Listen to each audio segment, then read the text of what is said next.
మదీనాలో ఒక చిన్న వీధి. అక్కడ ప్రతిరోజు ఒక విషయం జరుగుతుండేది. ప్రవక్త ముహమ్మద్ నడుస్తుంటే పక్కింటి యూద మహిళ అసహ్యం, ద్వేషం కారణంగా ఇంటి చెత్తను ప్రతిరోజు ఆయనపై పారవేసేది. అది అన్యాయం, అవమానం, దేశం. కానీ ప్రవక్త ఎప్పుడూ ఆమెను ఒక్క మాట కూడా చెప్పలేదు. ఎప్పుడూ ఆమె వైపు తిరిగి చూడలేదు. ఎప్పుడూ ఆమెకు హాని చేయలేదు. ఒకరోజు ప్రవక్త ఆ వీధిలో నడిచారు. కానీ ఈసారి ఆమె నుంచి చెత్త పడలేదు. వెంటనే ఆయన అక్కడ ఆగిపోయారు. ఆయన హృదయం కదిలింది. ఇప్పటి వరకు ప్రతిరోజు చెత్త వేస్తుండేది కదా, మరి ఆమె ఈరోజు ఎందుకు వేయలేదని ఆలోచించారు. ప్రతీకారం గురించి కాదు, ఆమె ఆరోగ్యం గురించి ఆలోచించారు ఆయన. ఆమె శత్రువు కాదు, ఆమె నా పొరుగామె అని గుర్తించారు. వెంటనే ఆమె ఇంటి తలుపు తట్టారు. అమ్మా, 2 రోజులుగా నీవు కనిపించడం లేదు.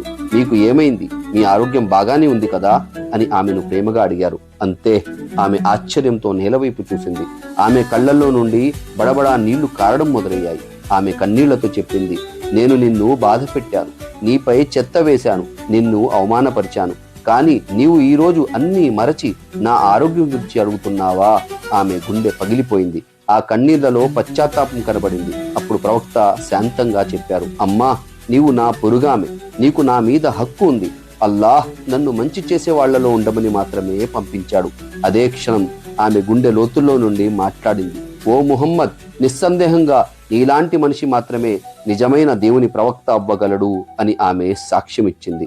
ఈ సంఘటన ఇస్లాం కరవాలం ద్వారా కాదు, మానవత్వం ద్వారా మాత్రమే వ్యాప్తి చెందింది అని తెలియజేస్తుంది.